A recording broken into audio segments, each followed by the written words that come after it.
गुरुर्ब्रह्मा गुरुर्विष्णु गुरुर्देवो महेश्वरा गुरु साक्षात परब्रह्मा तस्मै श्री गुरुवे नमः तस्मै श्री गुरुवे नमः तस्मै श्री गुरुवे नमः। कौन लगाएगा जयकारा? अंकल मैं लगाऊंगी। चलो सोनी लगाएगी जयकारा। जोर से लगाना, जोर से लगाना, जोर से। चलो। हाँ। समर्थ गुरुदेव संत श्री रामलाल विश्याल की जय। श्री अवतारी महायोगी बाबा श्री गंगाई नाथ की जय। दस अवतार कल के अवतार की जय। सनातन धर्म की जय। कलाना धाम की जय। जाम से धाम की जय। कलाना धाम काजलावस्था में की जय। जय श्री गुरुदेव, जय श्री दादा गुरुदेव, जय माँ आदि शक्ति, जय श्री गुरु माँ। शक्ति गुरु माँ। चलिए जय श्री गुरुदेव। सब लोग याद कर लो जयकारे, ठीक है? भूलने नहीं है, एक भी भूलना नहीं चाहिए। इतना साल हो गए, 2 साल से जयकारा लगा रहे, और सबको एक एक बार मिलेगा, ठीक है? पहले देखो मैं ही लगाता था सारे, है ना? तो आप बैठे रहते थे, किसी को याद नहीं है जयकारा, कोई ठीक से नहीं लगाता। अभी एक एक करके सब लगाएंगे। लिख लो, याद कर लो, किसकी बारी आएगी किसे नहीं पता, ठीक है? तो ये तैयार करो जयकारे, पहले अपने रेडी करो और थोड़ा जोश में आओ, ठीक है? कमज़ोर नहीं बनना है, स्ट्रॉन्ग बनना है सबको। चलिए अपना माइक अब बंद कर लीजिए। क्या कौन सा चैनल है ये? गूगल मीट पे। पूनम चार्जिंग लगा दो जरा, चार्जिंग ऑन कर दो जरा, चार्जिंग ऑन कर दो। चलिए तो ये अभी नया चैनल चल रहा है गूगल मीट पे, तो गूगल मीट बोल रहा हूँ, यूट्यूब पे। धीरे धीरे लोग जानेंगे तो आएंगे। चलिए शुरू करते हैं सत्संग गुरुदेव जी का। कल मुझे आमंत्रण था, जैसे लोगों को शादियों के लिए आमंत्रण आते हैं, बर्थडे पार्टीज़ के लिए आमंत्रण आते हैं, वैसे ही मुझे सत्संग के लिए आमंत्रण आते हैं। तो मैं सत्संग में गया था एक जगह पे, संडे बहुत अच्छा लगा वहाँ पे जाके। उन लोगों का परिवार है बहुत बड़ा, वो अपने गुरुदेव बाबा हैड़ा खान को मानते हैं और शिव का अवतार मानते हैं उन्हें, शिव का अवतार ही है वो। और जब मैं वृंदावन गया था तब मैंने हैड़ा खान बाबा के वहाँ पर जो उनका मंदिर है, जहाँ पर उन्होंने तपस्या की, जहाँ पे वो ब्रह्मलीन हुए, तो मैं गया था वहाँ पर। मैंने देखा वहाँ पर जाके, उन्होंने हमें भोजन कराया, भोजन किया वहाँ पर जाके, और बहुत अच्छा लगा जाके। और उनके जो साधक हैं वो मुझे जानते हैं, क्योंकि मैं ज्ञान की बात करता हूँ तो उनको किसी को नाद सुनाई देने लग गया, तो उनको समझ नहीं आ रही थी क्या है।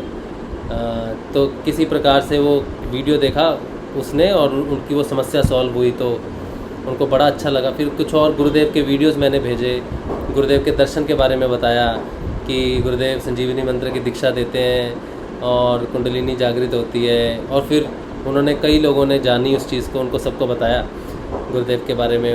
उस व्यक्ति को मैंने बताया जिसके माध्यम से मिला। फिर उसने कहा मैं आगे प्रचार करता हूँ, दे देता हूँ लोगों को, जहाँ ज़रूरत होती है वहाँ मैं गुरुदेव का फ़ोटो और मंत्र भेज देता हूँ। तो फिर उन्होंने आमंत्रण किया, और उनका काफ़ी बड़ा परिवार है वैसे, हैड़ा खान बाबा का, भोले बाबा बोलते हैं उनको।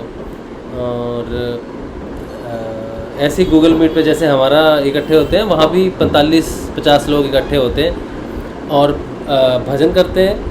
भजन के साथ साथ जो ध्यान में उनको समस्याएं आती हैं, कि ध्यान में विचारों का आना, विचार क्यों आते हैं, साधना जो कर रहे हैं फिर क्यों नेगेटिव विचार आते हैं, क्यों मन भटकता है, और थोड़ा क्रिया योग वगैरह भी करते हैं। कुंडलिनी वाला तो नहीं है उनका ध्यान और नाम जप है, मेनली वो नाम जप करते हैं वो।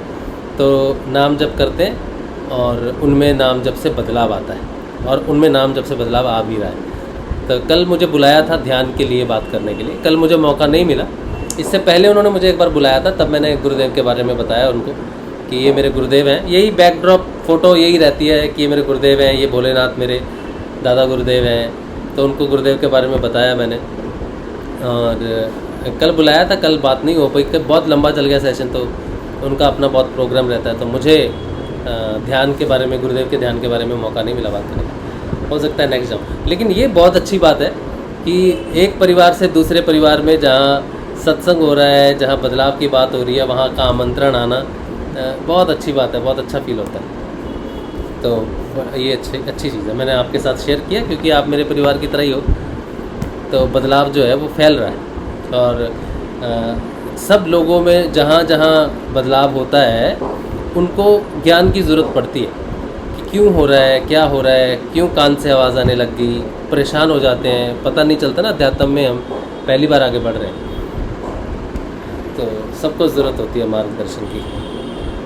चलिए, तो अब जो है हम अपने गुरुदेव जी की बात करते हैं। गुरु तत्व वैसे एक ही है। जब हम कहते हैं हमारे गुरुदेव जैसा कोई नहीं, वो थोड़ी सी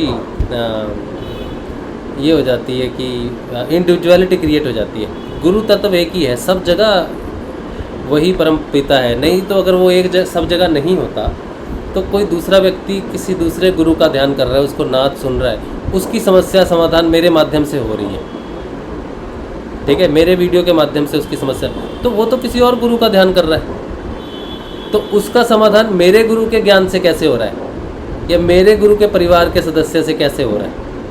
क्योंकि गुरु एक ही है, तत्व एक ही है, परिवर्तन उस पर ब्रह्म का एक ही है, नाद ब्रह्म एक ही है, डिफ्रेंशिएशन है ही नहीं कहीं भी। जो सच्चे मन से अपने गुरुदेव की तरफ लगा हुआ है, उसमें जो परिवर्तन आ रहा है, उसके स्वभाव में परिवर्तन आ रहा है, और उसमें जो घटित होते हैं केमिकल बदलाव आते हैं, जपा जाप लगता है, वही चल रहा है, मंत्र कैसे चल रहा है, और उनमें वो व्यवहार बदलाव आ रहा है, कैसे वो अपने आप को देखने की दृष्टा भाव उनमें प्रकट हो गया कि जो नेगेटिव विचार मुझ में आ रहे हैं ये मैं नहीं हूँ। मैं कहता हूँ ये तो मैं नहीं हूँ, मैं तो साधना कर रहा हूँ, तो ये विचार मुझे आते हैं। अच्छा, साधना करने से भी ऐसे विचार आ सकते हैं? तो वो उन विचारों का मजाक उड़ा रहे हैं क्योंकि वो विचारों को देख पा रहे हैं दृष्टा भाव से। तो वो सारे बदलाव उनमें नाम जप से आ रहे हैं, और वो नाम जप की विशेषता है। उनके गुरु ने कहा कि नाम जाप करो, तो जहाँ जहाँ नाम जाप हो रहा वो इस ईश्वर का नाम जाप है, और अंदर जाके नाद के रूप में एक ही प्रकट होता है। ध्यान भी वैसा ही है।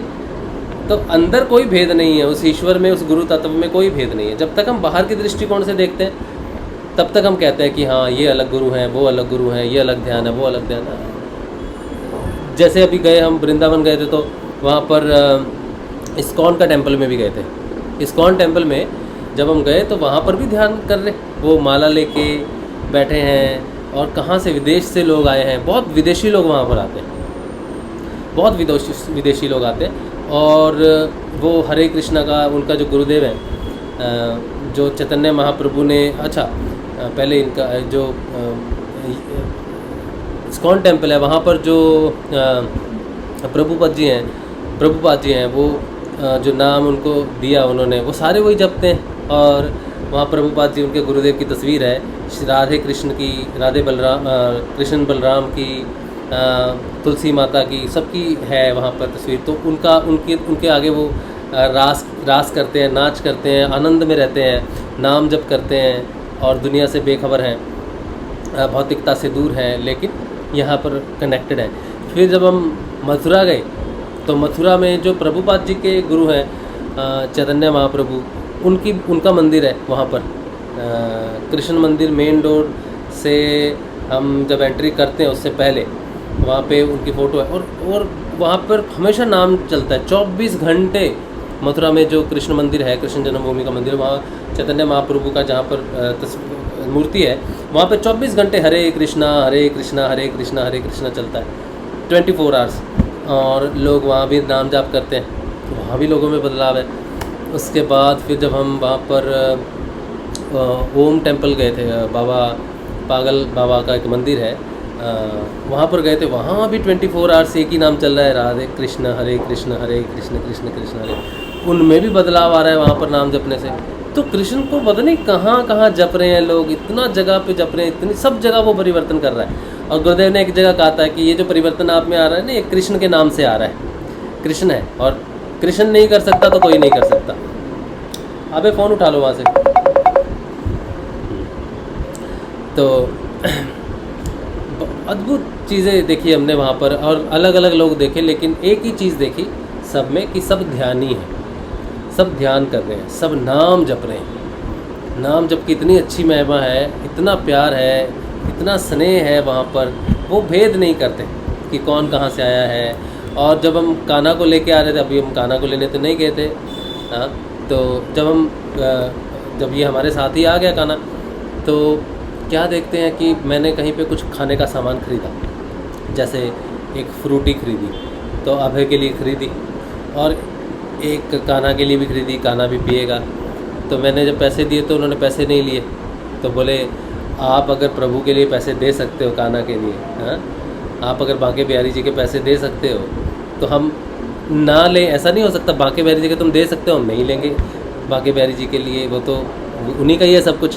जितनी भी जगह हम कहें, जहाँ भी कुछ ले रहे कान्हा के लिए, वो लोग लेते नहीं पैसे, ठीक है। इतना उनके हृदय में, दुकानदारों में इतना है, वहाँ पे वो दुकानदारी नहीं रही, वो बांके बिहारी जी के लिए प्रेम है।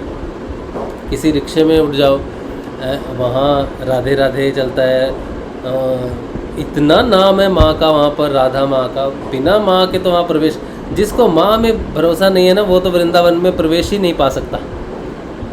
जो मात्र शक्ति में विश्वास नहीं करता, वो वृंदावन में प्रवेश ही नहीं कर सकता, उसका पैर नहीं पड़ सकता वहाँ पर। तो वहाँ पर माँ राधा की सरकार है, माँ राधा का ही नाम चलता है, राधे राधे राधे राधे। कृष्ण तो कम चलता है वहाँ पर, हाँ, वहाँ पे कृष्ण की पूछ नहीं है भैया, हाँ, वहाँ पे राधे माँ की पूछ है। तो राधे राधे चलता है वहाँ पे, राधे से ही सारा काम होता है, सब जगह नाम, सब जगह नाम। वृंदावन एक ऐसी भूमि है जो पूरी नाम के रस में डूबी हुई है, नहा रही है, 24 घंटे बारिश हो रही है नाम जप की। कोई भेद नहीं है वहाँ पर, कोई लड़ाई नहीं है, कोई भौतिकता आपको नहीं वहाँ परेशान करती। खाना आप किसी मंदिर में खा लो, खाना सस्ता है, गुजारा सस्ता है, जो खाता है अच्छा खा भी सकता है, लेकिन जो नहीं भी खा सकता उसके लिए भी है। बहुत अच्छा नाम जप का, इतना बढ़िया लगा मुझे वृंदावन का वो स्थान। और साक्षात श्री हरि वहाँ आते हैं, माँ वहाँ आती है, रास होता है वहाँ पर। और कितनी अद्भुत बात है, नाद हम कब से सुन रहे, नाद के कितने सारे रहस्य हैं, लेकिन असली रहस्य नाद का क्या है, वो वृंदावन जाके खुला। वृंदावन जाने गए हम, तब जाने वाले थे, अभी पहुँचे नहीं थे। तो वृंदावन जाने से पहले नाद का रहस्य खुला कि नाद जो है वो मनोहर की मुरली जो है वो रात को क्यों उठाती है 2:30 बजे। वहाँ रात को रास होता है, रात को रास होता है तो उसकी बंसी बजती है, और वही बंसी रात को हम सबको, यहाँ हम सब गोपियाँ बनी है तो सबको उठाता है शुरुआत में नाद। इसीलिए वो नाद का अनुसंधान करता है। जरा सा नाद का अनुसंधान करना ही उस ईश्वर के साथ कनेक्ट हो जाना है। आप जरा सा भी नाद का अनुसंधान करो ना, तो आप उस प्रभु का, उस मनोहर की मुरली को ध्यान कर रहे हैं। अभी कई बार कहते हैं ना कि मुझे ताल सुनाई दे रही है, घंटी सुनाई दे रही है, बांसुरी सुनाई दे रही है, तो वो सब कुछ आपको सुनाई दे सकता है। वो रास का हिस्सा है, रास में सब कुछ बजता है, घंटियाँ, छैने, तबले, शंख, मुरली सब बजती है रास में। तो आपको उस रास का कोई भी वाद्य यंत्र आपको सुनाई देगा, नाद। उसीलिए उसको नाद कह दिया गया है, क्योंकि अनेक प्रकार की आवाज़ें वहाँ पर हो रही हैं, ठीक है, और वो सब समय हो रही है, सब समय चल रहा है, ऑटोमेटिक चल रहा है, सब कुछ हो रहा है। तो नाद ब्रह्म उसे कहते हैं, शब्द ब्रह्म उसे कहते हैं, मनोहर की मुरली उसे कहते हैं। और पहले तो जो निधिवन था उसको कवर नहीं किया हुआ था, तो कान लगाते थे पेड़ों से कुछ लोग, तो सुनाई देता था, मुरली सुनाई देती थी, कईयों को सुनाई देती थी, सबको नहीं सुनाई देती। जो भक्ति में डूबा हुआ है, जो फील कर सकता है, जिसके पास दिव्य श्रवण है, वो सुन पाता है। जैसे आप सबको नाद सुनाई देता है, तो ये दिव्य श्रवण है, ये साधारण कान का श्रवण नहीं है। ये दिव्य श्रवण ईश्वर की कृपा से ही प्राप्त होता है, उस नाम जब से प्राप्त होता है, उस ईश्वर की कृपा, उस मनोहर की कृपा से ही प्राप्त होता है कि अब तो मेरी मुरली सुन। तो ये कोई छोटी घटना नहीं है किसी भी साधक के जीवन में कि वो उस रास का हिस्सा बन जाए, उस मनोहर के साथ जुड़ जाए, वो उसको बंसी सुनाए अपनी, ठीक है। तो भौतिकता बहुत दूर रह जाती है, आध्यात्मिकता और भौतिकता बहुत अलग हो जाती है, अलग पथ पे चले जाते हैं। तो ये जो चीज़ें हैं बहुत, अभी हम जब आए हैं वापस, जब हम गए थे वृंदावन तो कुछ और ही गए थे, किसी और ही मकसद से गए थे, आए हैं तो कुछ और ही बन के आ गए, बिल्कुल बदल के आ गए, बिल्कुल चेंज ही हो गया है, सिनेरियो ही पूरा चेंज हो गया। और प्रेम की तो क्या बताएं, कान्हा के प्रति वहाँ से पता नहीं कैसे ये प्रेम प्रकट हो गया। और मैं कान्हा को कभी भगवान के रूप में नहीं देख पाता। जैसे लोग सुबह उठते हैं, आरती उतारते हैं, घंटी बजाते हैं, मैं तो उठता नहीं। मैं तो उठता हूँ और जैसे पिता अपने बच्चे को प्रेम करता है वैसे ही फिर मैं जैसे गुरुदेव को प्रणाम करता हूँ चरणों में, उसका भी प्रणाम कराता हूँ गुरुदेव के चरणों में।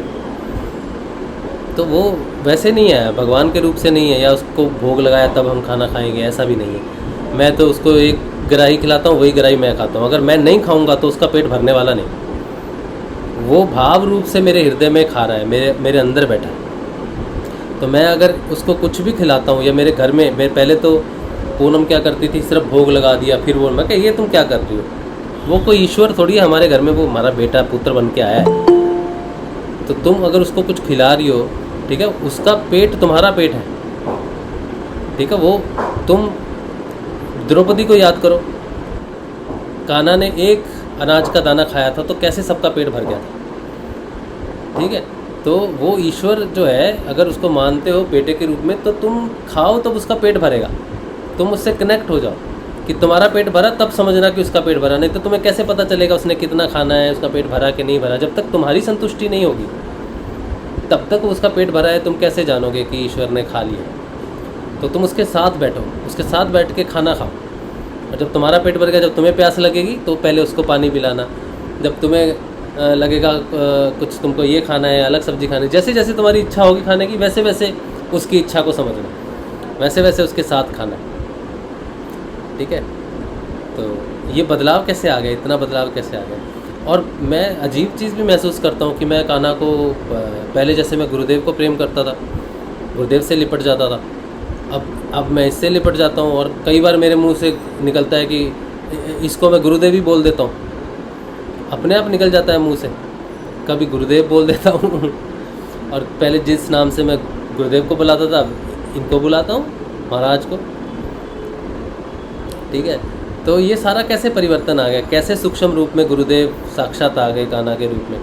तो वृंदावन भूमि एक ऐसी वरदानी भूमि है जो आपको प्रेम का वरदान देती है, प्रेम का रस दे देती है। वहाँ पे प्रेम ही है बस, और कुछ भी नहीं, प्रेम और भक्ति। और हम गए थे वहाँ, वही लेके आए हैं, प्रेम और भक्ति ही लेके आए हैं। और इतना अच्छा लगता है। और त्याग, और त्याग बहुत बड़ी चीज़ है वहाँ पर हर चीज़ का त्याग करवा लेती है वो चीज़। लेकिन त्याग करना आसान नहीं होता, चीज़ें हमसे चिपटी हुई हैं बहुत बुरी तरह से। जैसे सबसे बुरी चीज़ें हमारी इच्छाएं होती हैं, हमारा मान, हमारा सम्मान, उसने मुझे ये कह दिया, ये कह दिया, भौतिकता से जुड़े, भौतिकता में सबसे ज़्यादा बदनामी होती है।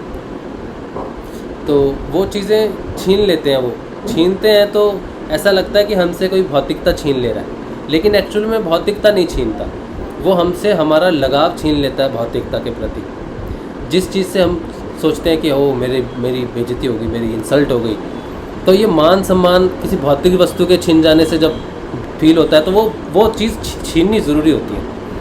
एक बच्चे के पास खिलौना है, हमसे छीन लेते हैं तो वो रोता है क्योंकि उसकी अटैचमेंट है उस खिलौने के साथ। तो हम उसे कहते हैं अब इसका समय नहीं है, बहुत खेल लिया, अभी पढ़ाई करो, अभी किताब दो, तो किताब को उठाता नहीं है और खिलौने को छोड़ता नहीं है। तो वृंदावन की भूमि ने कुछ ऐसी चीज़ें की हैं कि उसने वो चीज़ें छीन ली जिससे मैं इतना, या मेरी फैमिली हम सब अटैच्ड हैं और उसको छोड़ने का समय लग रहा है, ठीक है। वो त्याग जो है ना वहाँ पर, वो कोई मतलब कैसे इसको एक्सप्लेन किया जाए समझ नहीं आती। एक जो वृंदावन में साधु घूमते हैं, ऑर्डिनरी लगते हैं देखने में, कुछ तो जटाधारी हैं, कुछ हैं, उनकी बातें सुन के ऐसा लगता है कि वो त्याग के, अगर त्याग समझना है तो उनसे समझो।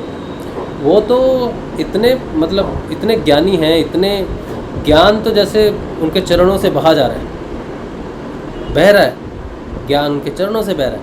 तो ईश्वर के प्रति उनका जो समर्पण है, वो खुद देखेंगे तो अहंकार नाम की कोई चीज़ नहीं।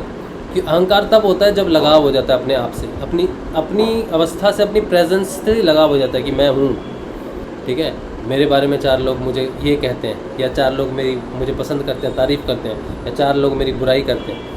इस चीज़ का बिल्कुल ही त्याग कर दिया उन्होंने, अपने सम्मान का और अपने अपमान का दोनों का ही त्याग कर दिया। उनको पता है कि सबसे ज़्यादा महत्वपूर्ण चीज़ है उस ईश्वर का नाम जप। ये नहीं छूटना चाहिए।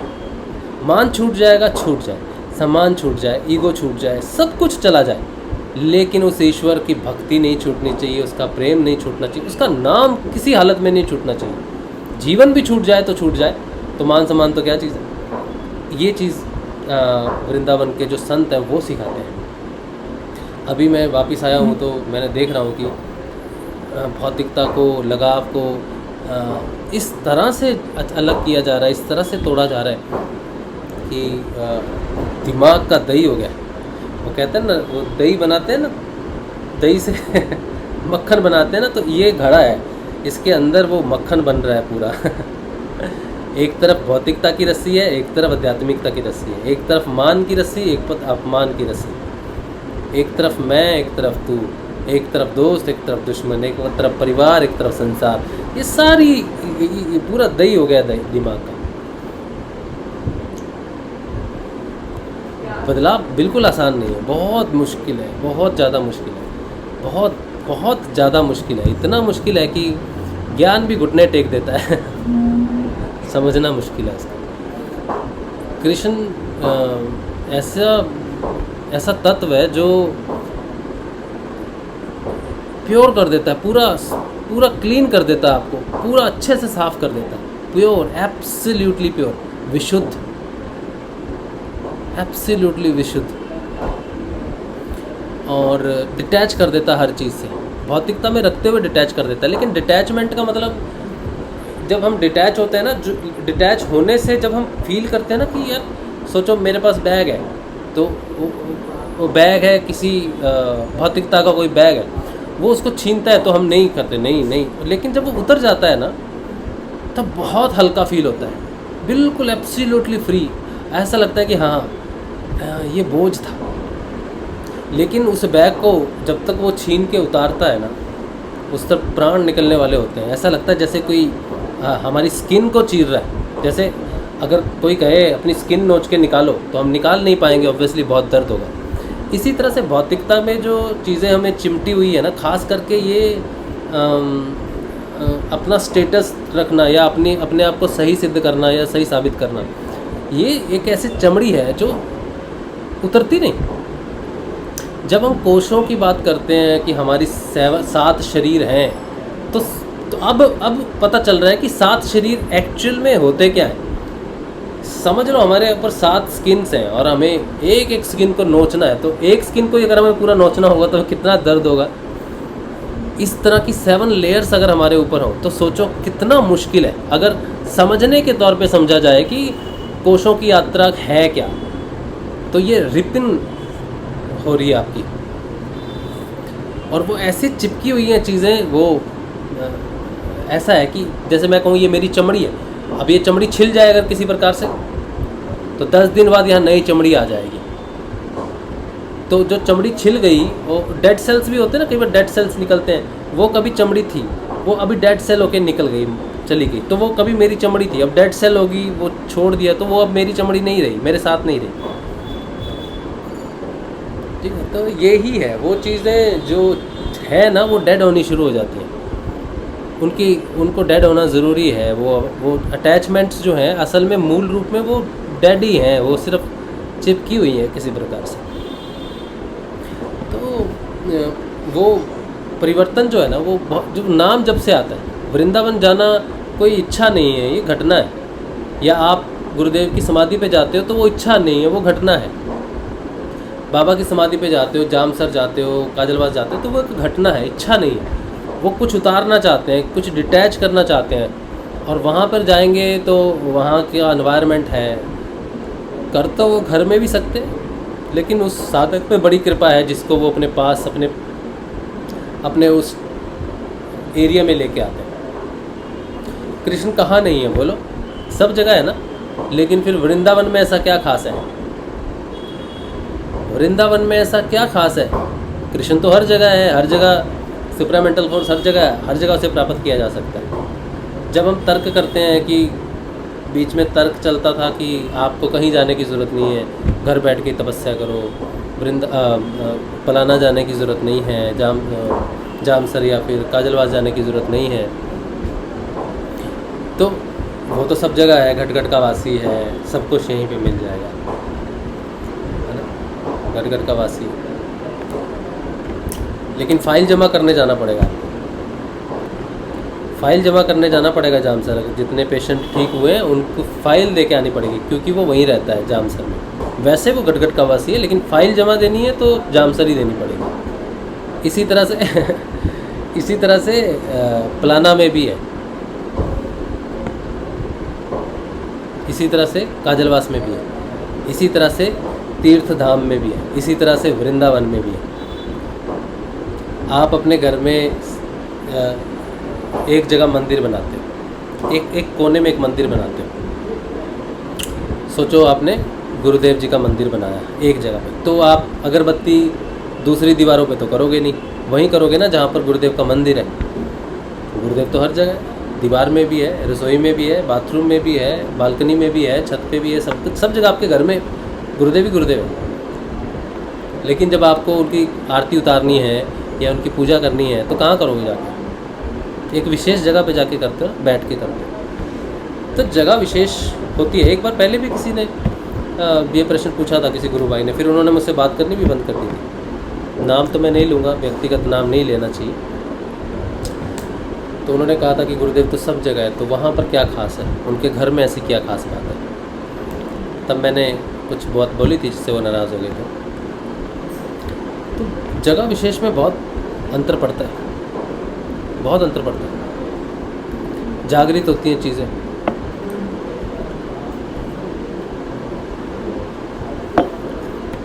और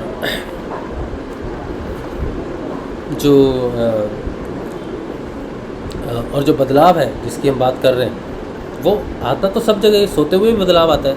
बदलाव हर जगह घटित होता है आपका, लेकिन एक समय समय पे जैसे चंद्र है, ठीक है, चंद्र ग्रहण जो जब लगता है तो वो जिस दिन पूर्णिमा होती है उस दिन लगता है। पूनम की रात को चंद्र ग्रहण लगता है ना। तो वो एक स्पेसिफिक टाइम पे वो है, चीज़ तो है। एक त्योहार मनाया जाता है, एक पर्टिकुलर टाइम पे मनाया जाता है, हर रोज़ सूर्योदय होता है। लेकिन एक समय पे सूर्य का व्रत होता है, संडे को सूर्य की खास उपासना की जाती है।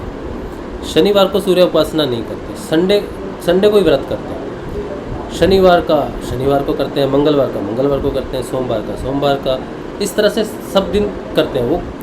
वो ईश्वर, क्या सूर्यदेव मंडे नहीं निकलते, ट्यूसडे नहीं निकलते, वेडनेसडे नहीं निकलते?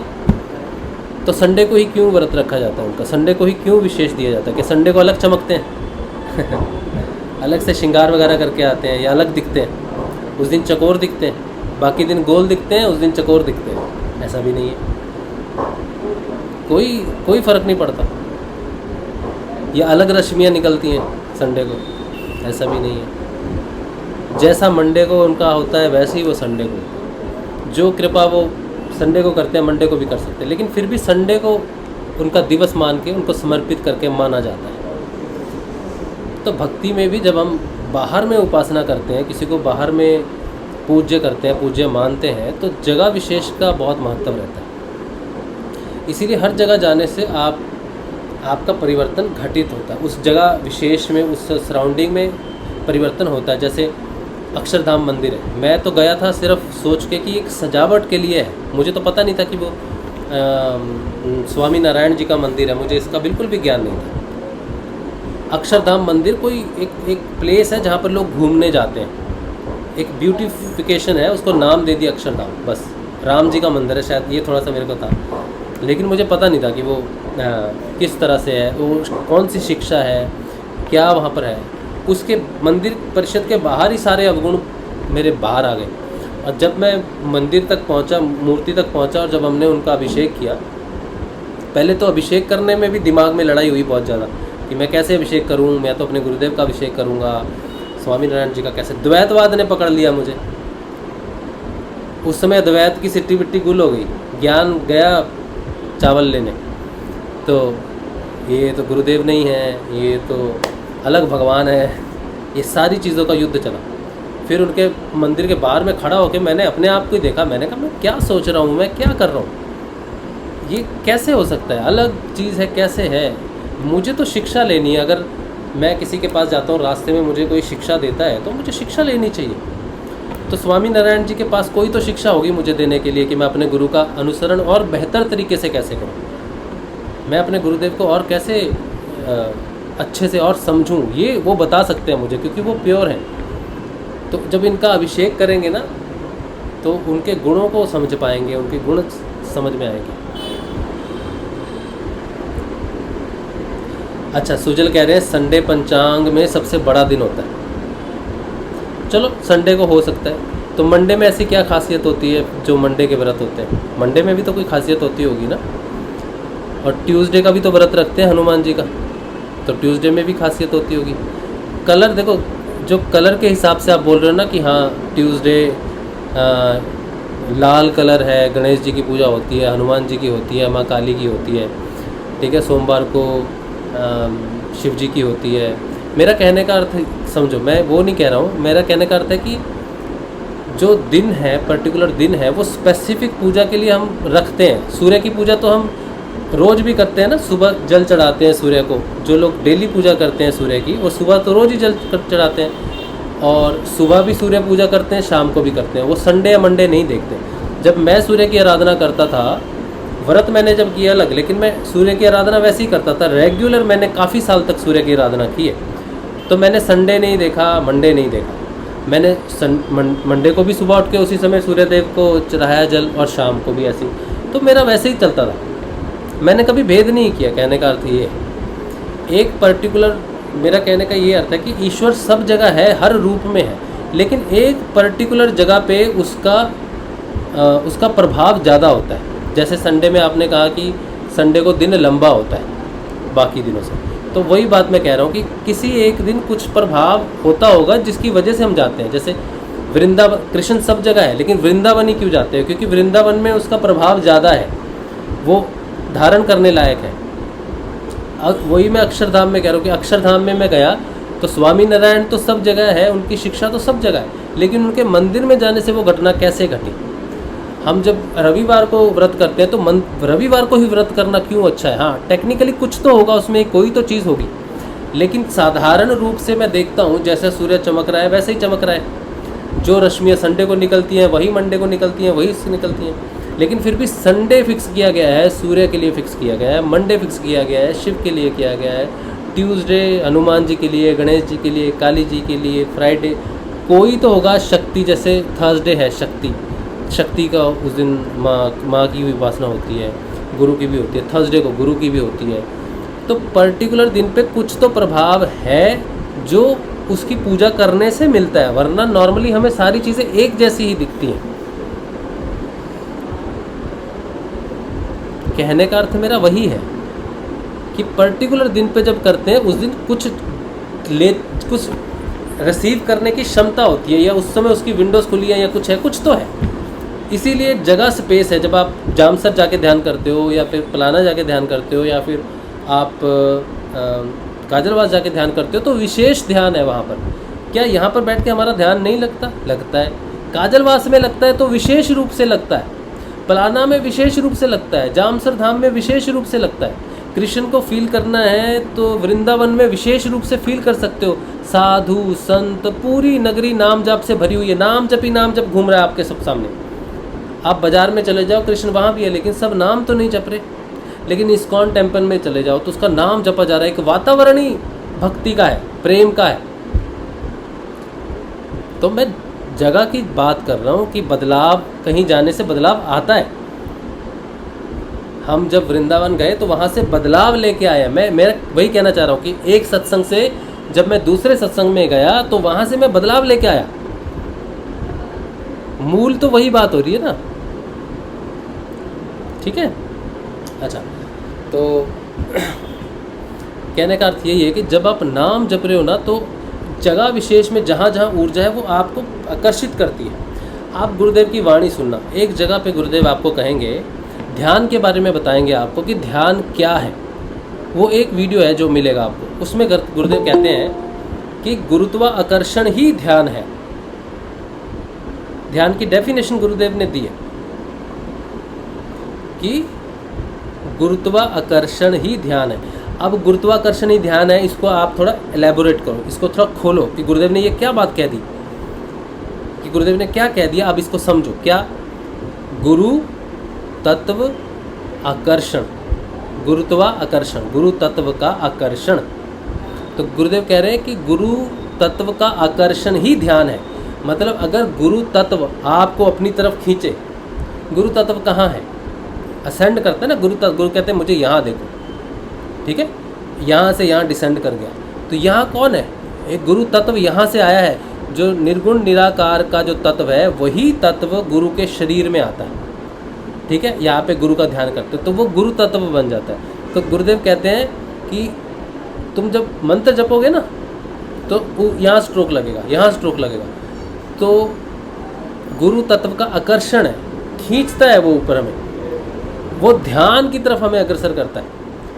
तो गुरुदेव ने जब ये छोटा सा सेंटेंस बोल दिया ना, इसकी व्याख्या समझेंगे तो अब जहाँ जहाँ वो तत्व है, वो ईश्वर का तत्व है, वही ईश्वरीय तत्व वृंदावन में है, वही ईश्वरीय तत्व पलाना में है, जामसर में है, काजलवास में है, अक्षरधाम में है, और जितने भी मुख्य धाम है जहाँ पे ईश्वर जागृत है, प्राणित है, प्राण प्रतिष्ठा उसकी हो रखी है, वहाँ वो गुरु तत्व विराजता है।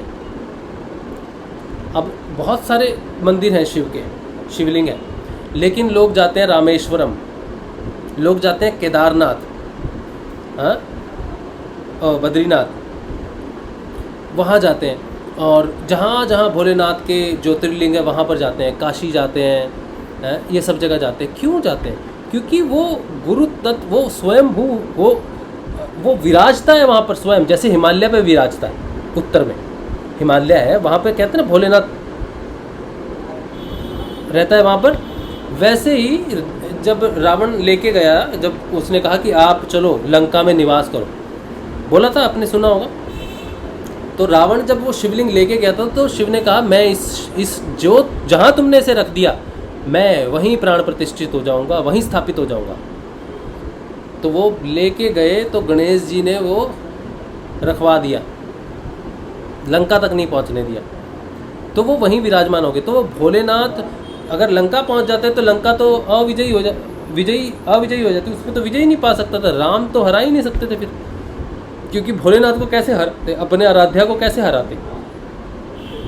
तो इसी तरह से जगह विशेष की बहुत महत्ता होती है। जब गुरुदेव कहते हैं कि गुरुत्वाकर्षण ही ध्यान है, तो आप जब किसी पर्टिकुलर जगह पे जा रहे हो ना, तो वो ध्यान का हिस्सा है जहाँ पे गुरु तत्व है। वृंदावन अगर आप जाते हो या मैं जाता हूँ या किसी को खींचता है ना, तो वो खींचने वाला गुरु का तत्व है, वो निर्गुण निराकार का तत्व है जो आपको खींचता है। तो आप अगर ध्यान करते हो, नाम जाप करते हो, तभी वृंदावन जा सकते हो। अगर आप गुरु तत्व से आकर्षित हो तभी पलाना जा सकते हो। अगर गुरु तत्व आपको आकर्षित करता है तभी आप काजलवास जा सकते हो, जामसर जा सकते हो। अगर वो आकर्षण करेगा, अगर वो खींचेगा गुरु तत्व, वही ध्यान है। गुरु की तरफ बढ़ना ही ध्यान है, उसका मंत्र जपना ही उसका ध्यान है। तो जो व्यक्ति उसकी तरफ बढ़ रहा है, उसका अपना इंडिविजुअलिटी खत्म होती जाएगी, उतरती जाएगी वो सारी चीज़ें, वो उसका परिवर्तन होता जाएगा गुरु में। और जिसमें परिवर्तन नहीं हो रहा, जो अभी भी भौतिकता में फंसा हुआ है या फिर भौतिकता को ही सब कुछ जीवन मानता है, साधना मानता है, वो नहीं जा रहा उस तरफ। गुरुदेव की फिलॉसफी सबसे ऊंची थी कि इस तस्वीर का प्रचार करो, ये बांटो सब जगह, कह दो, अपने मुंह से कह दो, कुछ भी ले जाओ, बस प्रचार कर दो, कुछ भी करके अपने अपने स्तर पे प्रचार करो। जब उन्होंने कह दिया अपने अपने स्तर पे प्रचार करो, तो आप कैसे अपने स्तर पे प्रचार, आपका स्तर क्या है? इस दुनिया में हजारों स्तर के लोग हैं, कोई किसी प्रकार की सोच का व्यक्ति है, कोई किसी प्रकार की सोच का व्यक्ति है। हर व्यक्ति एक ही सोच से प्रचार नहीं करता। कुछ महाभक्त होते हैं, महाभक्त होते हैं जो सिर्फ जोधपुर आश्रम में ही पैदा होते हैं, और कुछ कम भक्त होते हैं, वो कहीं भी पैदा हो जाते हैं, तो उन्हें लगता है बाकी सब गलत तरीके हैं करने के।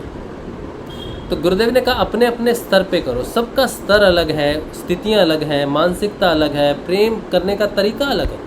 अब गोपू से कोई प्रेम करता है, गोपाल से, कोई उनको भोग लगाता है कृष्ण की तरह, बेटे की तरह, कोई भाई की तरह है, कोई माँ की तरह, कोई पिता की तरह, कोई उनको भोग लगा के खाता है, मैं उसके साथ खाता हूँ, कोई उसको कुछ करता है, कोई कपड़े बनाता है, पता नहीं कैसे कैसे उसको प्रेम करता है। तो एक फिक्स तो नहीं कर सकते कि गोपाल ईश्वर है, उसको सिर्फ ईश्वर की तरह ही पूजना है, नहीं करते उसको हर तरह से पूछते हैं। गुरुदेव को भी हर तरह से प्रचार कर दो, जैसे भी कर दो प्रचार कर दो, तो वो भेद नहीं करते। गुरुदेव सिर्फ आपको देखते कि आप हृदय से सच्चे हो के नहीं हो। लेकिन दुनिया आपको चाकू मारती है, कील मारती है, आपको नोचती है, मानसिक रूप से परेशान करती है, बदनाम करती है कि ये करके कर रहा है, वो करके कर रहा है, पर ये नहीं देखती कि कर रहा है। उसकी आंखें सिर्फ भौतिकता को देख रही हैं कि ये भौतिकता में कैसे फंस के कर रहा है। वो सिर्फ ये देखता है कि ये बस अपने में लगा है, लेकिन ये नहीं देखता कि वो गुरु की फ़ोटो भी है साथ में, गुरु का नाम भी है, गुरु का ध्यान भी है, गुरु का मंत्र भी है। ये आंखें देख ही नहीं पाती उस चीज़ को। सब कुछ इसकी इच्छा से होता है। हमें कुछ पसंद आती हैं चीज़ें, कुछ नहीं आती। जब हमें नहीं आती तो हम विरोध करते हैं उन चीज़ों को। लेकिन अगर ईश्वर करवा रहा है, ईश्वर उसके साथ है, तो आप इनवैलिड हो जाते हो, आप इनवैलिड हो जाते हो बिल्कुल। ईश्वर जब तक वो करवा रहा है तब तक वो होता रहेगा, वो रुकेगा नहीं। आप अपना विरोध रखो, सब कुछ करो, लेकिन वो रुकेगा नहीं जब तक उसकी कृपा है, वो चलता रहेगा काम। हम विरोध करते हैं ना, कोई मेरा विरोध करता है, पिछले 2 साल से मेरा विरोध हो रहा है, रुका है नहीं रुका है। कुछ लोग धर्मेंद्र शर्मा का विरोध करते हैं, रुका है नहीं रुका है। हमें वो तरीके गलत लगते हैं, इसलिए हम विरोध करते हैं, लेकिन वो रुका है नहीं रुका, क्योंकि वो गुरु जब तक प्रचार कर रहा है वो होगा, उसे रोक नहीं सकता, और कोई दूसरा व्यक्ति कर नहीं सकता जब तक उस पर कृपा ना हो।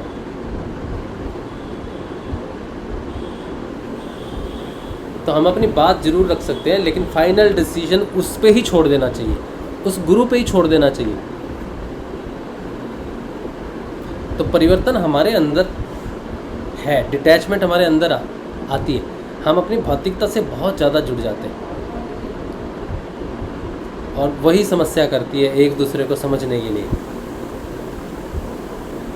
तो लिबर्टी होनी चाहिए। गुरु लास्ट डिसीजन गुरुदेव पे छोड़ देना चाहिए। जैसे कोर्ट में 2 जज 2 वकील बहस करते हैं, डिसीजन तो नहीं ले सकते, बहस करते हैं एक दूसरे को, ये करते हैं वो करते हैं, बहुत कुछ करते हैं, ये गलत है मैं गलत हूँ कौन गलत है कौन सही है तो पता नहीं, लेकिन दोनों सही होते हैं अपनी अपनी जगह, और फैसला जज देता है। तो जज कौन है?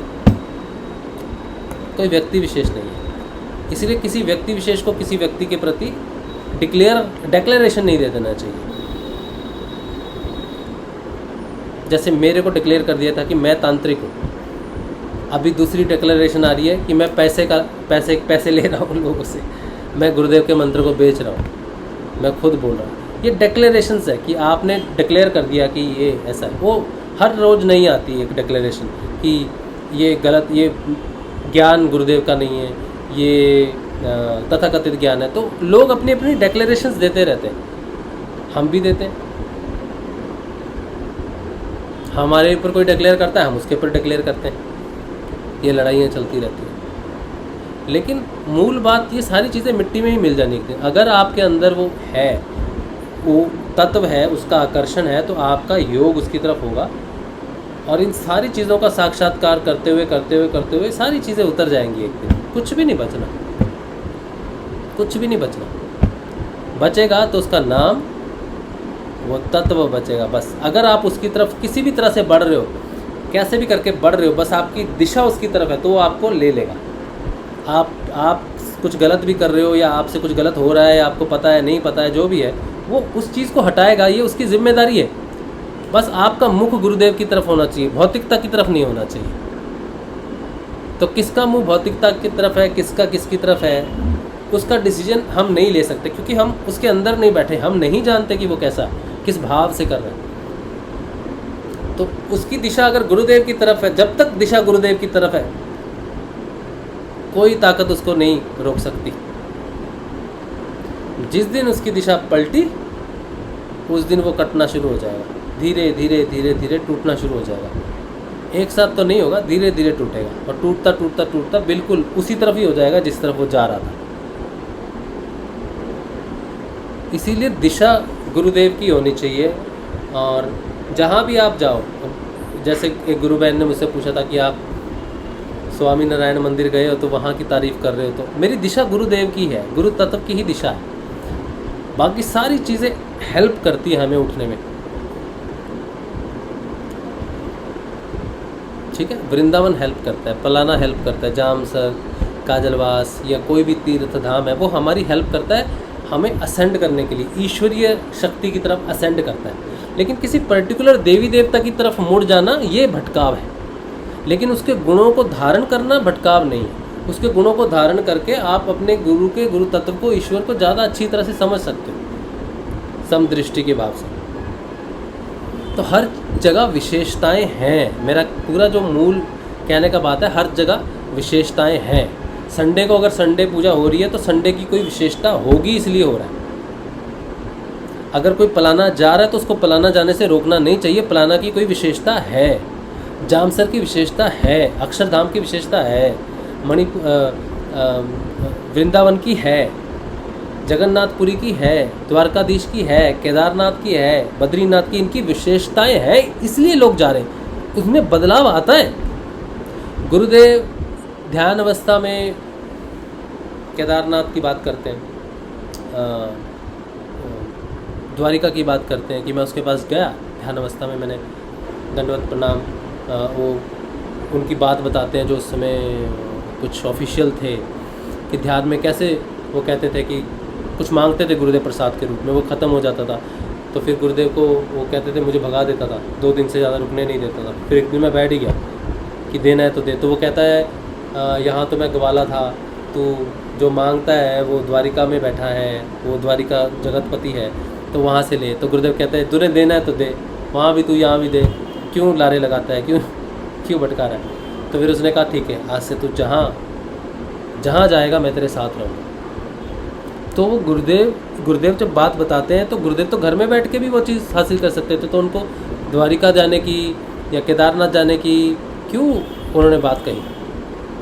कृष्ण तो हर जगह ही है, बदलाव हर जगह घटित होता है, लेकिन कहीं से चाबी तो मिलनी चाहिए आपको बदलाव के लिए। अब इस कलकत्ता में, इस पड़ोस में बहुत सारे लोग रहते हैं, लेकिन किसी में कोई बदलाव नहीं आ रहा, या आ भी रहा होगा, कुछ में तो नहीं भी आ रहा होगा ना, क्यों नहीं आ रहा। कहीं से तो इनिशिएशन होनी चाहिए, कहीं से तो बदलाव की एक दिशा बदलनी चाहिए। लोग जब व्रत करते हैं तब उनको भौतिक संपदा की प्राप्ति होती है, क्यों होती है, क्योंकि वो व्रत करते हैं। संडे वाला संडे को करता है, मंडे वाला मंडे को करता है, क्योंकि वो डिसाइडेड है, वो विशेषताएं हैं उन चीज़ों में। वरना अगर नॉर्मल आदमी के लिए कोई कहता भाई मैं मंगलवार को चिकन नहीं खाता, शनिवार को मैं नहीं खाता, कुछ कहते हैं भाई क्या मंगल क्या शनि, शनिवार को क्या पाप नहीं, सोमवार को क्या पाप नहीं लगता, थर्सडे को क्या पाप नहीं लगता, नहीं भाई मैं शनिदेव का भक्त हूँ इसलिए नहीं खाता। हाँ, लेकिन वो क्या सोमवार को शनिदेव का भक्त नहीं रहता है। तो आदमी की अपनी सोच किसी वजह से है, हर चीज़ में बदलाव करने की क्षमता है। अगर शनिवार उसके अंदर एक दिन के लिए बदलाव कर रहा है ना, तो वो बदलाव 7 दिन में घटित हो सकता है। अगर मंगलवार के दिन वो छोड़ सकता है तो वही मंगलवार का प्रभाव 7 दिन पे भी हो सकता है। उसके अंदर बदलाव करना है, लेकिन शुरुआत उसको कहीं से करनी पड़ेगी, कहीं से एक नियम को पकड़ना पड़ेगा। आप गुरुदेव से जुड़ के नाम जपते हो तो ये नाम जब शुरू, गुरुदेव थर्सडे को दीक्षा देते थे तो वो सारा दिन आपको जपना है, हर रोज़ आपको जपना है। अब गुरुदेव की वीडियो जो रिकॉर्ड है थर्सडे को है, किसी भी दिन सुन लो, किसी भी समय सुन लो, किसी भी समय आप इनिशिएट होके आप नाम जप सकते हो, परिवर्तन आपका शुरू हो जाता है। अगर आप नाम नहीं जपोगे तो परिवर्तन नहीं होता। तो इनिशिएशन नाम से हो रही सब जगह। और जब ध्यान लगना शुरू हो गया, उसका आकर्षण शुरू हो गया, तो वो जहाँ जहाँ मुख्य रूप में प्रस्तुत है सब जगहें आपको खींचेंगी। आप नहीं प्लान करोगे, वो चीज़ें आपको खींच लेंगी वहाँ पर, और वो आप में समा जाएगा, आप में घटित हो जाएगा। वृंदावन में जाके पता चलता है कि कृष्ण क्या है, घटित होता है जब वो, ठीक है। ऐसी जगहों पे जाके पलाना में जाके पता चलता है कि गुरुदेव की ऊर्जा क्या है, उनका वहाँ पे शरीर अभी भी भौतिकता में विलीन हुआ है, वहाँ पर अमर शरीर गुरुदेव का। तो उसके बाद जामसर में बाबा की समाधि, गुरुदेव ने कहा जब जहाँ संत समाधि रहता है सारी ऊर्जा वहाँ पर रहती है। ठीक है, तो बहुत बड़ी घटनाएं घटती हैं जामसर में, मेरे साथ घटी। काजलवास में बहुत बड़ी घटना घटी। क्यों घटी? यहाँ नहीं हो सकता था, वहीं हो सकता था।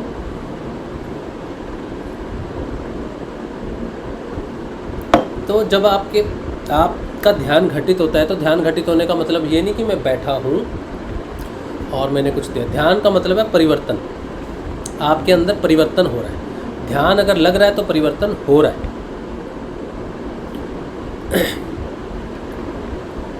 अगर ध्यान नहीं लग रहा तो योग नहीं हो रहा। योग नहीं हो रहा तो परिवर्तन नहीं हो रहा। तो परिवर्तन नहीं हो रहा मतलब आप नाम नहीं जप रहे। तो मेन है आपका नाम पे श्रद्धा नहीं है। आप नाम को उतना सीरियसली ले नहीं रहे। आपका ध्यान जो फंसा हुआ है वो कहीं और ही है, कुछ रिजल्ट्स में है कि मुझे रिजल्ट्स नहीं मिल रहे। आप रिजल्ट ओरिएंटेड हो रहे हो। भौतिकता रिजल्ट ओरिएंटेड है। बॉस कहता है भाई 7 दिन का काम है, तू कैसे करेगा मुझे नहीं पता, मुझे रिजल्ट चाहिए। आध्यात्मिकता रिजल्ट ओरिएंटेड नहीं है, कर्म ओरिएंटेड है। आपको क्या रिजल्ट मिलता है वो बात की बात है। कृष्ण कहते हैं रिजल्ट की चिंता मत कर, तू काम की चिंता कर। लेकिन भौतिकता उल्टा कहती है, तू काम कैसे करेगा तेरे पे डिपेंड करता है। तू अच्छा कर, बुरा कर, किसी से झूठ बोल, किसी को मार, किसी को काट, कुछ फ़र्क नहीं पड़ता, रिजल्ट मिलना चाहिए मुझे। ये भौतिकता में कहता है बॉस।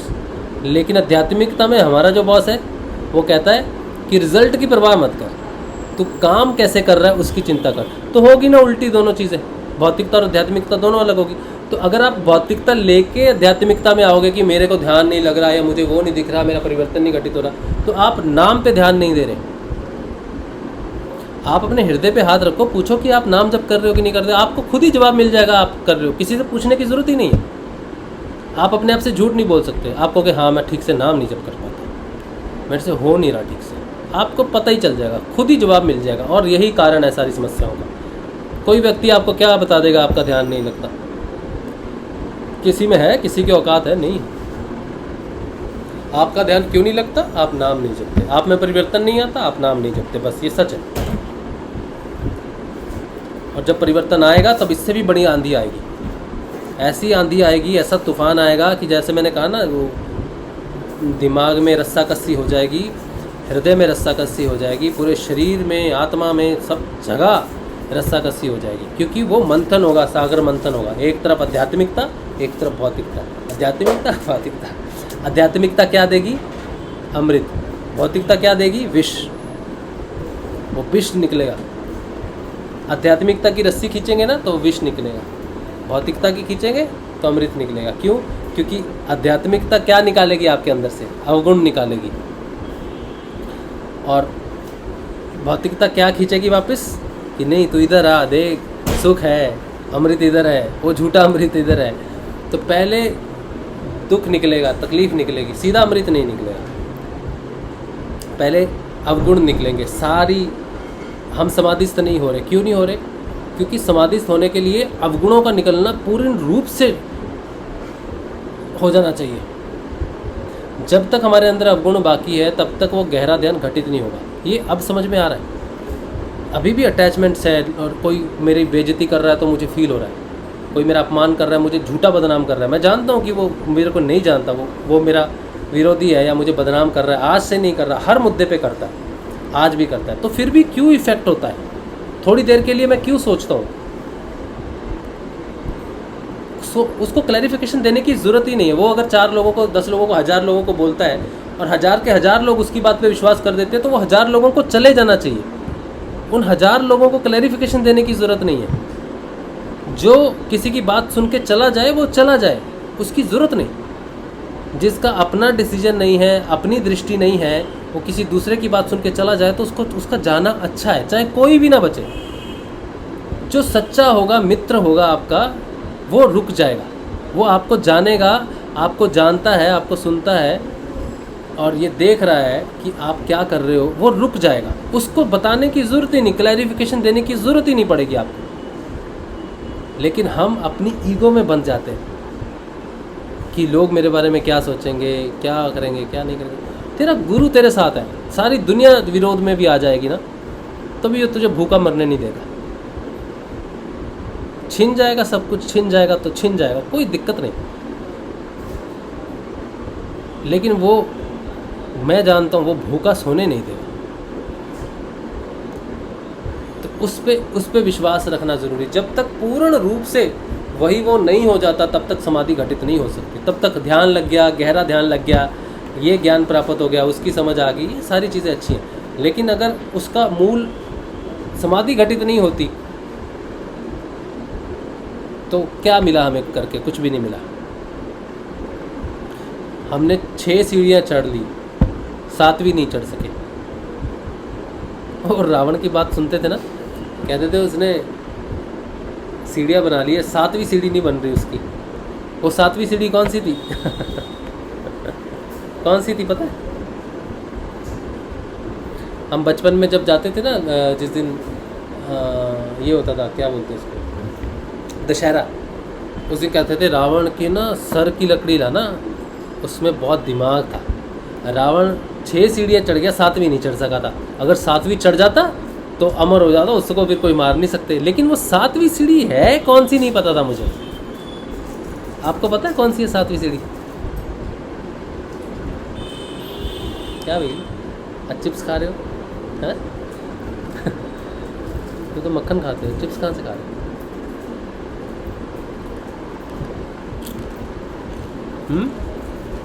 यूट्यूब पे पूछता हूँ।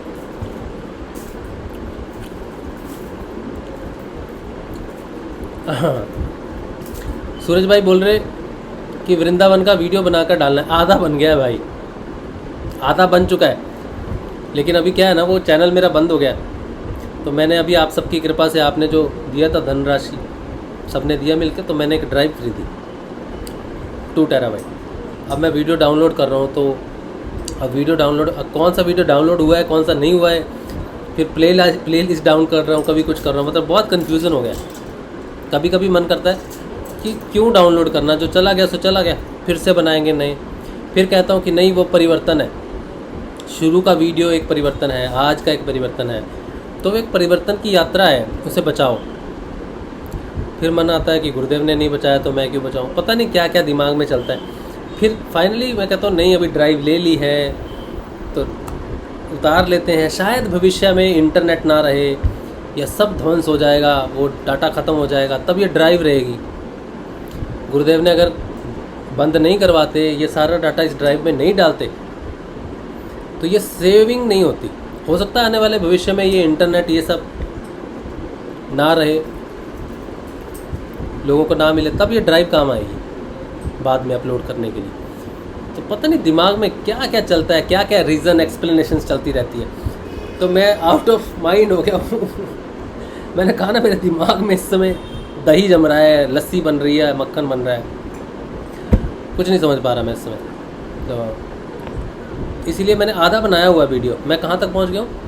मैं पहुँच गया हूँ, कान्हा को हम लोग ले रहे हैं, मतलब कान्हा को मार्केट से ले रहे हैं, ठीक है, वहाँ तक मैंने एडिट कर लिया है।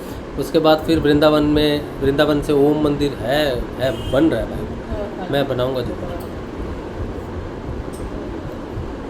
काजलवास, जामसर और पलाना का भी बाकी है अभी। क्या वीडियो कौन सा? एक मैंने जामसर का बनाया था, इतना बढ़िया वीडियो था ना, उन्होंने बाहर ही नहीं आने दिया, नाथों ने बाहर ही नहीं आने दिया। उसमें एक एक समाधि को परिक्रमा, फिर सारी समाधियों की 7 परिक्रमा अंदर से, तो मैंने बना दिया था और मैंने उसको रेंडर भी कर दिया। लेकिन आधा रेंडर हुआ मतलब जो एक एक समाधि की परिक्रमा और अंदर से दर्शन कराया था कि ये समाधि ऐसी दिखती, जैसे महिलाएं नहीं जा सकती, बहनें नहीं जा सकती, उनके लिए अंदर से बनाया था कि ये अंदर से समाधि ऐसी दिखती है। धुंधला धौरमनाथ जी का जो खास है, उसमें 2 शिवलिंग है और एक पैर, 2 पैरें हैं ना, पैर, उसके ऊपर छोटे छोटे पैर बने हुए हैं, मतलब गुरु के पैर के ऊपर शिष्य के पैर बने हुए छोटे छोटे, तो वो बहुत सुंदर लगता है देखने में। फिर जब हम गंगानाथ जी की समाधि में जाते हैं तो वहाँ पर वहाँ पे वो बनी हुई है, मज़ार की तरह बनी हुई है, लेकिन शिवलिंग नहीं है। फिर उन दोनों का कलर, जो धुंधला धौरमनाथ जी का ऊपर का कलर है और इधर का हरा है, उधर का ब्लैक है, तो वो जो डिफ्रेंशिएशन कलरिंग दी हुई है, फिर उधर जाओ तो वो केसरी है, फिर वहाँ पर भैरव जी का है, भैरव जी का क्यों है वो भी रिकॉर्ड किया था, नाम पूछ के, मतलब बहुत अच्छा डिटेल था। लेकिन अब उनकी इच्छा है कि नहीं लाना है सामने तो नहीं लाना है। तो वो सिर्फ 7 परिक्रमा वाला वीडियो बचा बाकी वो डिटेलिंग वाला वीडियो रेंडर ही नहीं हुआ और मैंने डिलीट कर दिया। मैंने सोचा हो गया है तो मैंने डिलीट कर दिया सारी जगह से, और बाद में क्या देखता हूँ वो शुरू हो रहा है परिक्रमा से। तो मैंने कहा फिर से जाऊँगा, फिर से बनाऊँगा, फिर करूँगा, इसीलिए वो काजलवास का रह गया। हाँ ये बात है, ठीक है। अच्छा मैं क्या बोल रहा था, 7वीं सीढ़ी बताओ फिर कौन है 7वीं सीढ़ी कौन सी थी जो रावण नहीं चढ़ सका?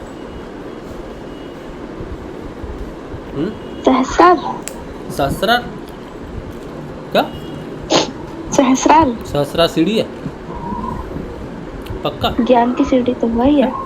ज्ञान प्रभु से मिलन तो वही होता है। ज्ञान यहाँ थोड़ी है। प्रभु से मिलन, हाँ प्रभु से मिलन, वो तो प्रभु ने मिलन थोड़ी चाहता था, वो तो प्रभु बनना चाहता था। अच्छा बस इतना ही पता है भैया। तुक्का मारा ना तुमने?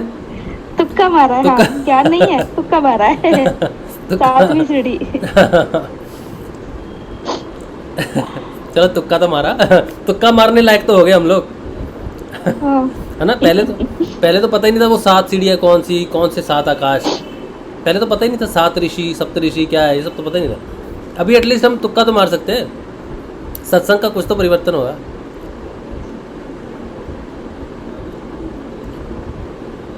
सात सीढ़ियों का मतलब कल्पना ने बिल्कुल ठीक ही बोला, ठीक है। तो वो भौतिकता में ही रह गया। 6 सीढ़ियाँ भौतिकता तक प्राप्त कर सकते हो। द्वैतवाद है, 6 सीढ़ियों तक द्वैतवाद है, प्रकृति और पुरुष अलग अलग है। 7वीं सीढ़ी में एक ही है, अद्वैतवाद है। और रावण कितना भी हजारों साल भी जी लेता तो भी 7वीं सीढ़ी चढ़ नहीं सकता था, क्योंकि वो 7वीं सीढ़ी चढ़ने की दिशा में ही नहीं था। वो खुद को एस्टेब्लिश करना चाहता था, ईश्वर को नहीं करना चाहता था, अपने आप को नहीं बनाना चाहता था, बल्कि स्वयं बन जाना चाहता था। और 7वीं सीढ़ी पूर्ण रूप से अद्वैतवाद की है। 7वां अद्वैतवाद का ज्ञान पता नहीं कैसे उसका अधूरा रह गया। इतना ज्ञानी होने के बाद भी 7वीं सीढ़ी का ज्ञान नहीं धारण कर पाया। लेकिन ज्ञानी इतना ज्ञान था फिर भी नहीं काम आया। जो अपने गुरु की अवहेलना कर दे वो कैसे काम हो सकता? शिव उसके गुरु आराध्य। तो अगर रावण जितना ज्ञान भी प्राप्त हो जाए और गुरु की अवहेलना हो जाए तो कुछ नहीं, तो सब बेकार है। हाँ सब बेकार है। गुरु की जो गुरु का नहीं हुआ वो कुछ किसी का नहीं हो सकता। और दुनिया में अभी सब लोग रावण किसी का नाम नहीं रखते। भारत में शायद है किसी का नाम, श्रीलंका में तो शायद होगा, भारत में तो किसी का नाम रावण हो ही नहीं सकता, है ना? क्या हो सकता है?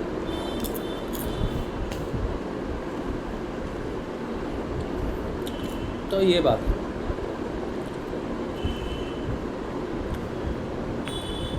आज के सेशन की डिस्कशन क्या रही, कोई बताएगा? आज का जो सत्संग रहा है इसका नाम क्या होना चाहिए?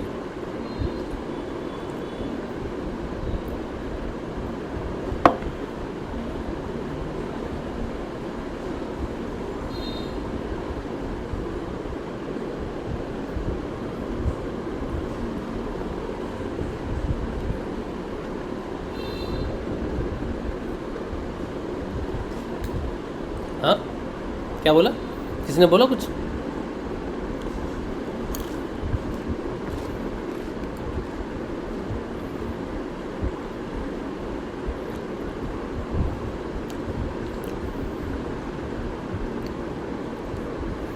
सातवीं बेबुआ कह रही है 7वीं सीढ़ी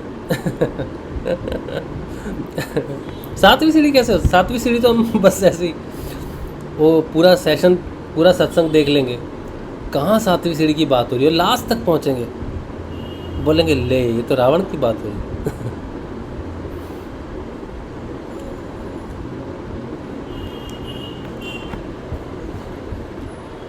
देखो आप अभी सत्संग सुना लेकिन आपके कुछ नहीं दिमाग में आ रहा। आप सोचो मेरी क्या हालत होती है सोचते सोचते क्या होना चाहिए नाम, क्या डिस्कशन हुई क्या। अगर प्लानिंग हो कि ये डिस्कशन करेंगे तब तो होगी, कोई कुछ प्लानिंग नहीं होती, पता नहीं क्या चलता रहता है, वो क्या ज्ञान देता है, क्या करता है, क्या शिक्षा देता है चलता रहता है अपने को कोई प्लानिंग के बिना। बोलो क्या होना चाहिए फिर? सबने तो सुना है, आपने सुना है ना, कुछ ने तो सुना ही है। चलो 2 मिनट मैं शांत हो जाता हूँ, आप रिवाइज करके बोलो।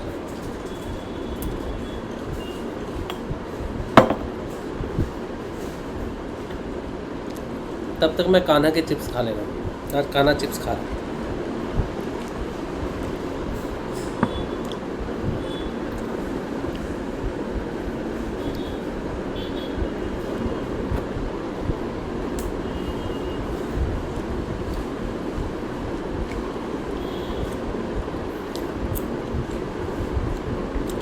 इतना देर?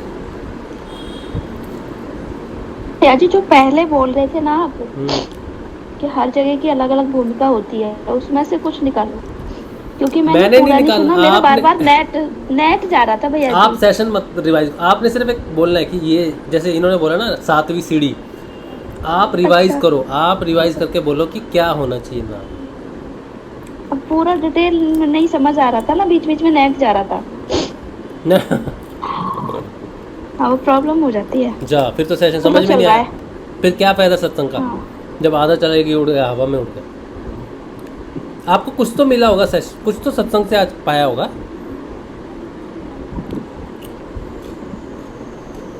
क्या पाया? कुछ तो पाया, कुछ तो पाया। जैसे रावण ने 7वीं सीढ़ी नहीं पाई, तो हमने बहुत कुछ नहीं पाया होगा, लेकिन कुछ पाया। 6 सीढ़ियाँ तो पाई होंगी ना, कहे 6 नहीं आ रहा भैया जी। अच्छा कोई बात नहीं, और कोई बोलेगा।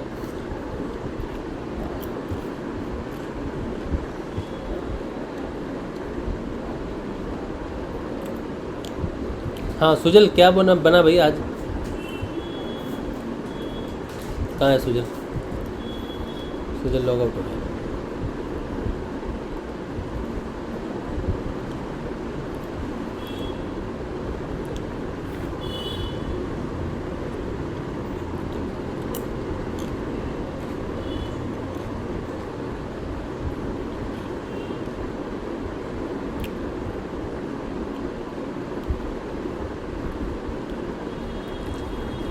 नहीं, कुछ नहीं, ब्लैंक। हे राम,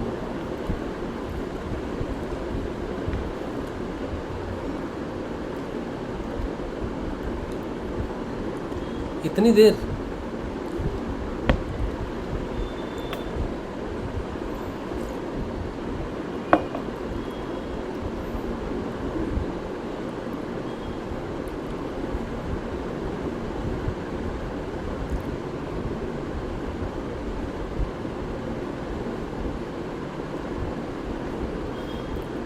आज हमने बात की है गुरुत्वाकर्षण की।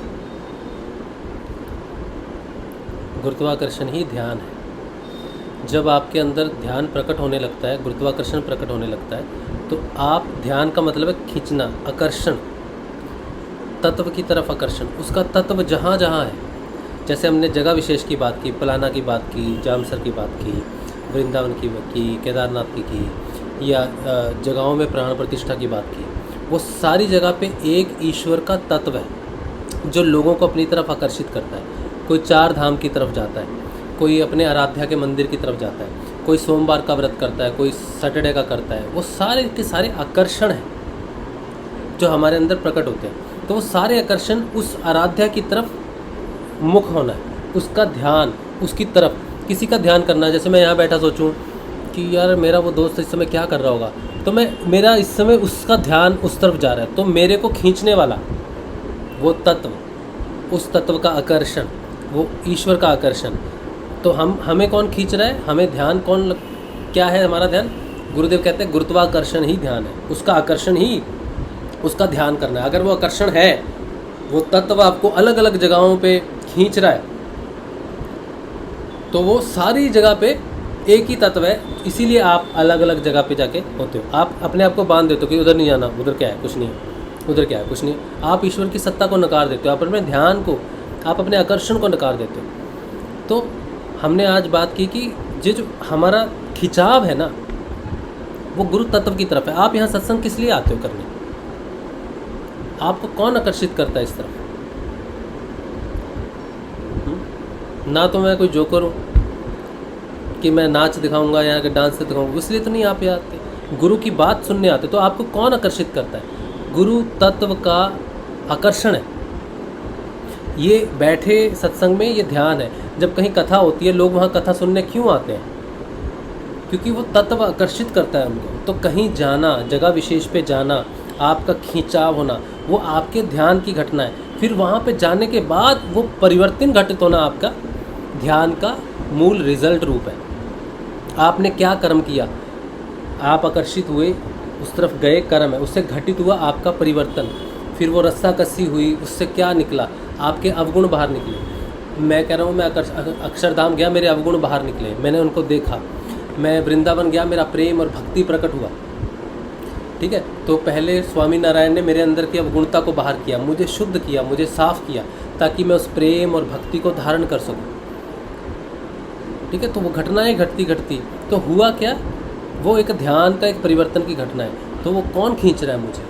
वो एक निराकार वो तत्व है जो गुरु रूप में भी है, ईश्वर रूप में भी है, शिव रूप में भी है, स्वामी नारायण रूप में भी है, कान्हा के रूप में भी है, पलाना में भी है, नाथों के रूप में भी, सब जगह ये है। वही आकर्षित करता है, वही मेरे ध्यान की घटना है और उसी से मेरा बदलाव घटित हो रहा है। तो आज का सत्संग मूल रूप से रहा कि गुरुत्वाकर्षण ही ध्यान है,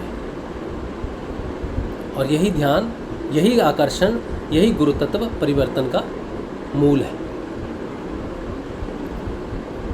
ठीक है जी, यही रहा ना कि इससे अच्छा कुछ है? अब रोज़ ऐसे करना पड़ेगा, लगता है उसको डिटेल। नहीं तो आपका नेट नहीं चल रहा है, कुछ भी नहीं चल रहा, वो तो फिर आपने कुछ भी नहीं लिया सत्संग से, आपका तो समय नष्ट हो गया पूरा। समय नष्ट नहीं होना चाहिए ना, तो ये चीज़ है। ठीक है, चलो फिर आज का सत्संग यहीं पे रखते हैं। ठीक है, उम्मीद है कि ध्यान, गुरुदेव की जो वाणी है, गुरुत्वाकर्षण ही ध्यान है, वो जिस दिन मिल जाएगी मुझे, मैं आपको सुनाऊंगा। कौन से वीडियो में मुझे याद नहीं है, लेकिन है, गुरुदेव ने ये बात कही है। ठीक है, और ये जब उन्होंने कहा था, जब मैंने सुना था ना, तो हमारे सेशन में ही जब वीडियो चल रहा था, तो मैंने जब सुना कि उन्होंने कहा, गुरुदेव ने कहा गुरुत्वाकर्षण ही ध्यान है, तो मैंने कहा गुरुदेव ये क्या कह रहे हैं? ये इसका क्या मतलब हो सकता है कि गुरुत्वाकर्षण ही ध्यान है? तो आप समझ में आ रहा है कि कैसे ध्यान से गुरुत्वाकर्षण प्रकट होता है, जगह जगह पे प्रकट होता है, हर जगह प्रकट होता है, जागृत होना शुरू हो जाता है। गुरु ने ध्यान है और गुरु ही सातवीं सीढ़ी लिखना है शायद आपने, सीढ़ी है, हाँ। गुरु तत्व ही या एकत्व अद्वैत, गुरु में ही शिष्य का विलय हो जाना ही सातवीं सीढ़ी है। अपने आप का विलय हो जाना ही सातवां सीढ़ी है। जो अपने आप को प्रतिष्ठित करना चाहता है वो सातवीं सीढ़ी नहीं चढ़ सकता। जो विलय हो जाए, कहे दे मैं तू हो गया, तू मैं हो गया, वो सातवीं सीढ़ी है। ठीक है, चलो सुबह मिलेंगे, सुबह के ध्यान में। जय श्री गुरुदेव, जय श्री दादा।